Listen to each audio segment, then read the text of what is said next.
एक पुराना गांव कुसुमपुर, चारों तरफ खेत, टूटी कच्ची सड़कें और रात होते ही ऐसा सन्नाटा कि जैसे हर चीज किसी डरावनी शक्ति के अधीन हो।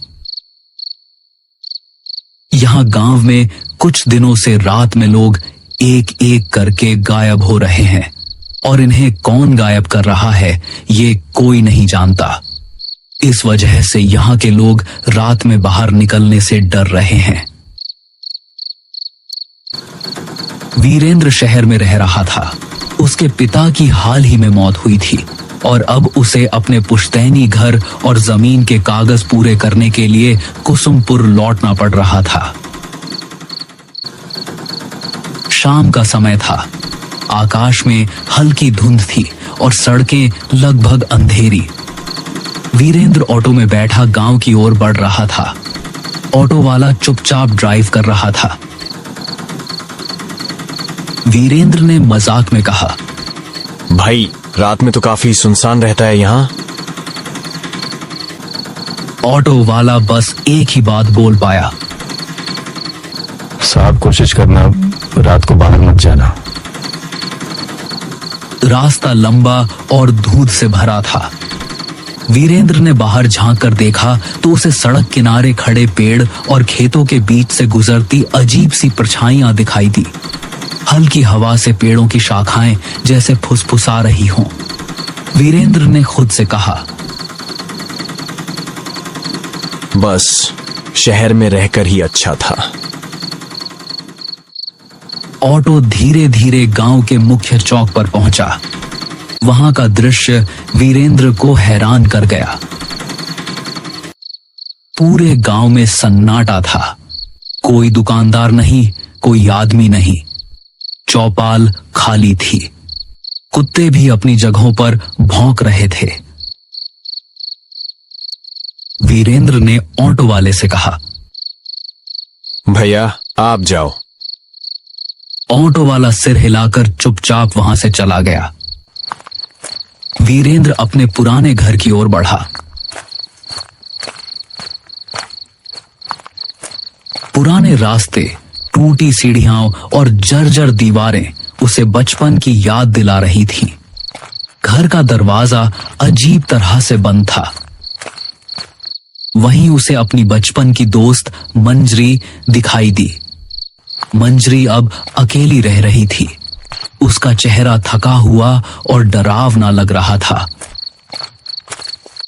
मंजरी ने धीरे से कहा, और वीरेंद्र इतने साल बाद कैसे हो? क्या हालचाल है? और यहाँ आना कैसे हुआ? हाँ मंजरी, मैं ठीक हूं। मैं बस अपनी पुश्तैनी जमीन का कुछ काम पूरा करने आया था।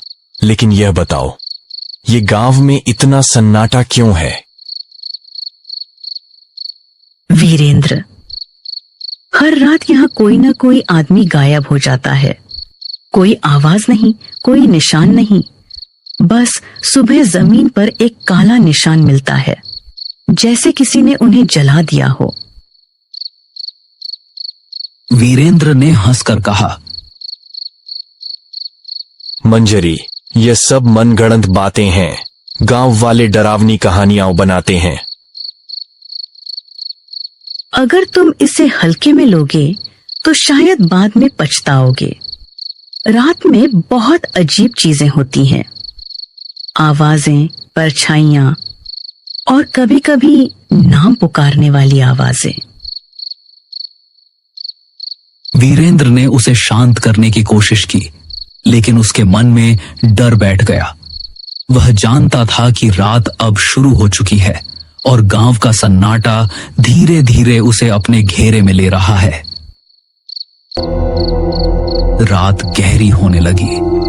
वीरेंद्र घर के पुराने कमरे में बैठा धुंध से ढकी खिड़कियों के बाहर झांक रहा था। हर खिड़की पर अजीब सी परछाइयां गुजर रही थीं।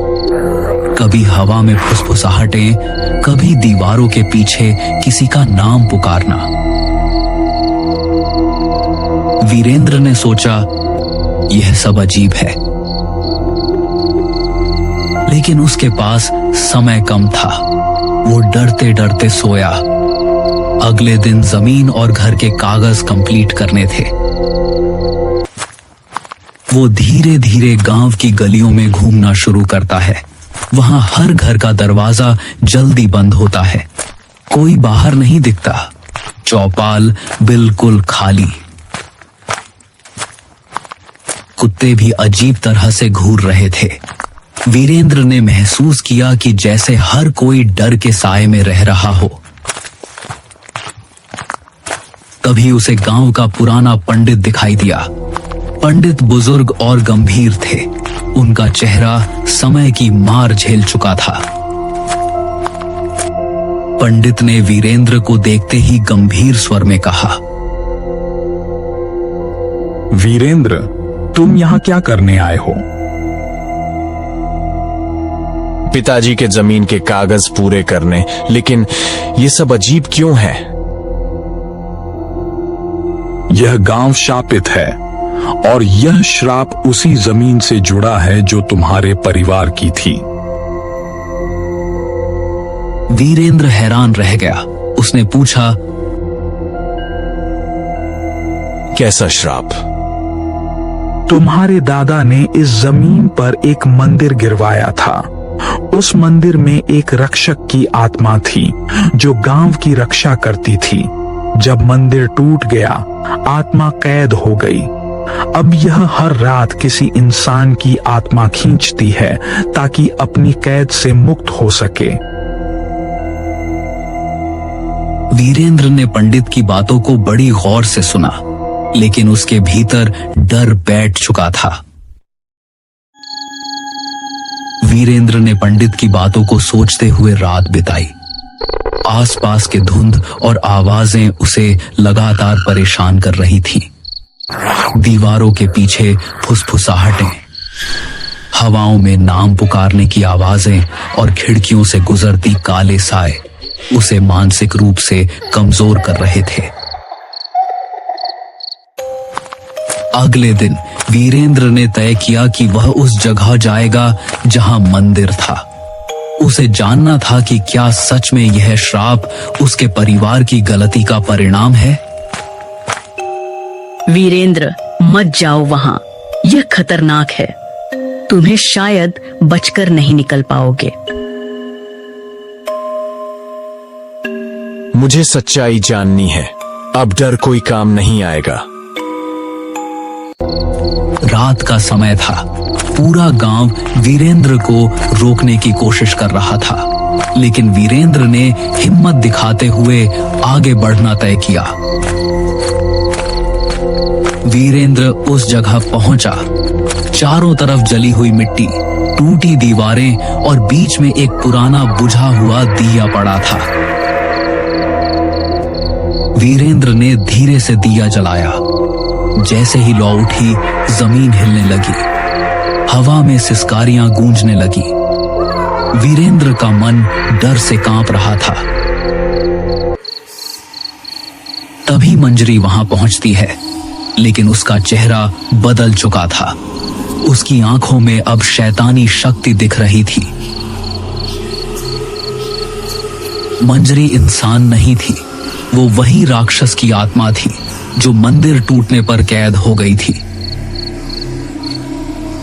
सालों से मंजरी गांव के लोगों को मार रही थी ताकि उन्हें अपने अंदर खींचकर श्राप से मुक्त हो सके।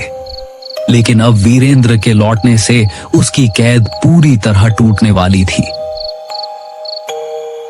मैं अब तुम्हें नहीं छोड़ूंगी। तुम्हें निगलने के बाद मैं इस श्राप से मुक्त हो जाऊंगी। नहीं, मुझे छोड़ दो। लेकिन आसपास धुआं फैल जाता है। धीरे धीरे वीरेंद्र गायब हो जाता है। गांव में अब केवल सन्नाटा और हवा में हल्की सिसकारियां रह जाती हैं। सुबह गांव में अफवाह फैलती है। वीरेंद्र भी उस राक्षस के चंगुल में फंस गया। गांव के लोग अब और अधिक डर के साए में जीने लगते हैं। कुसुमपुर की धुंध अब और घनी हो जाती है। सड़कें, पेड़, खेत और पुराना घर सब कुछ जैसे वीरेंद्र की कमी को महसूस कर रहा हो। मंजरी अब पूरी तरह शक्ति में गांव में घूमती है। हर रात वह नए शिकार ढूंढती है और कोई नहीं जानता कि अगली रात किसका साया दीवारों पर रह जाएगा।